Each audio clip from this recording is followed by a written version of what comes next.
और बड़ी खबर आ रही है पाकिस्तान से, जहां आतंकी हाफिज सईद की लोकेशन मिल गई है। भारत का मोस्ट वांटेड आतंकी हाफिज सईद लाहौर में है। जी न्यूज के पास हाफिज सईद के घर की लोकेशन है, जो सैटेलाइट तस्वीरों के जरिए दिखाई दे रही है। खुलासा हुआ है कि हाफिज इस वक्त पाकिस्तानी सेना की कड़ी सुरक्षा में है। हाफिज सईद, जो कि भारत में मुंबई अटैक समेत कई आतंकी हमलों का मास्टरमाइंड है और पाकिस्तान का दुलारा बना हुआ है, और बेहद कड़ी सुरक्षा के बीच उसे कहां रखा गया है वो लोकेशन हम आपको दिखा रहे हैं। हाफिज का घर, उसके घर के पास एक पार्क है, एक मस्जिद भी बनी हुई है, और ये पूरा इलाका इस आतंकी के लिए जो वहां की सेना है और वहां की जो सिक्योरिटी एजेंसीज हैं उसने कॉर्डन ऑफ किया हुआ है। और हाफिज सईद की सुरक्षा बेहद मजबूत रखी गई है, क्योंकि हाफिज सईद पाकिस्तानी सेना का राजदार है। कई आतंकी हमलों को उसने पाकिस्तानी सेना और ISI के इशारे पर भारत में अंजाम दिया है। लश्कर तैयबा का प्रमुख भारत के खिलाफ लगातार नफरत फैलाने का काम करता रहा है, और उसका ठिकाना हम आपको तस्वीरों के जरिए दिखा रहे हैं। और हमारे साथ डिफेंस एक्सपर्ट संजय सोई साहब जुड़ चुके हैं। संजय सोई जी, लोकेशन हमारे पास है, और ऐसे में ये जो लोकेशन सामने आई है, कितनी कड़ी सुरक्षा में हाफिज सईद वहां पर होगा?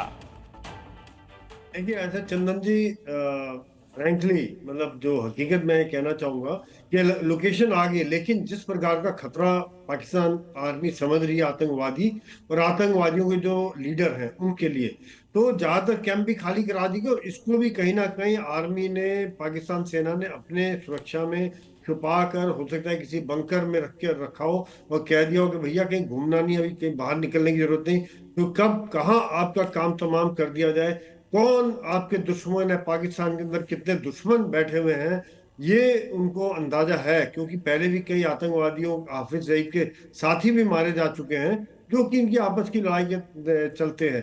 लेकिन अभी जिस प्रकार से भारत ने खुली छूट दे दी है, भारत ने एक चैलेंज दे दिया कि आतंक के खिलाफ लड़ाई लड़नी है, आतंक को खत्म करना है, तो नेचुरली ये बहुत खौफ में होगा इस समय हाफिज सईद, और पाकिस्तान सेना ने कहीं ना कहीं। ठीक है सर, आप हमारे साथ बने रहें। अपने दर्शकों को हम जो है बताते हैं किस तरह से यहां पर हाफिज सईद का ये घर है, और ये हाफिज सईद का घर जो है आप ऊपर देख सकते हैं, और इसके पास ही एक पार्क भी बना हुआ है। इसे हाफिज सईद का पार्क हम इसलिए कह रहे हैं क्योंकि कहीं ना कहीं यहां पर पूरे सुरक्षा के ये इंतजाम किए गए हैं। इस पूरे इलाके में हाफिज सईद को काफी कड़ी सुरक्षा दी गई है, और अंतरराष्ट्रीय समुदाय को यह तस्वीर, यह खबर जरूर देखनी चाहिए। हाफिज सईद जो भारत में सैकड़ों बेगुनाहों के खून बहाने में शामिल रहा है, वो पाकिस्तान में लाहौर में छिपा हुआ है, और वहां की हम तस्वीरें दिखा रहे हैं। देखिए उसके घर की ये तस्वीर हम दिखा रहे हैं, किस तरह से ये मैप में सारी चीजें कैद हुई हैं, और बेहद कड़ी सुरक्षा के बीच रखा गया है हाफिज सईद को। और संजय सोई जी हमारे साथ बने हुए हैं। संजय जी,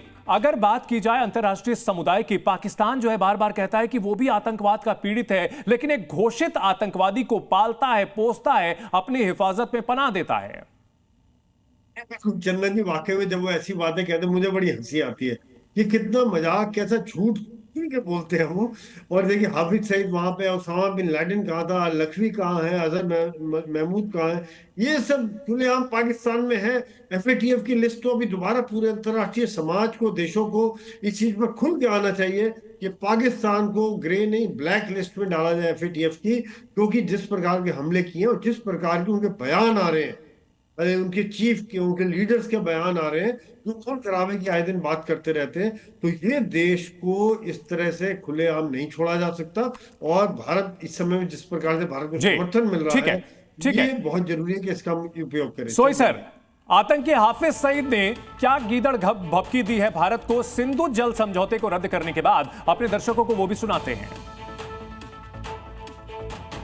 दबाव डाल रहा है इस्लामाबाद पर, हाफिज सईद क्यों बोलता है?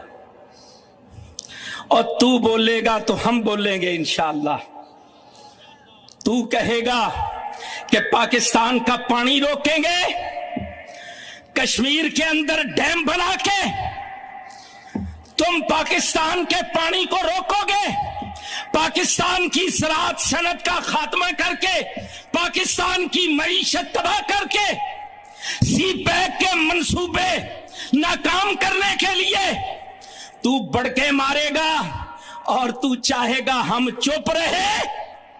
सुन, अगर तू पानी बंद करेगा, इंशाअल्लाह हम तेरी सांस बंद करेंगे, इन दरियाओं में फिर खून बहेगा।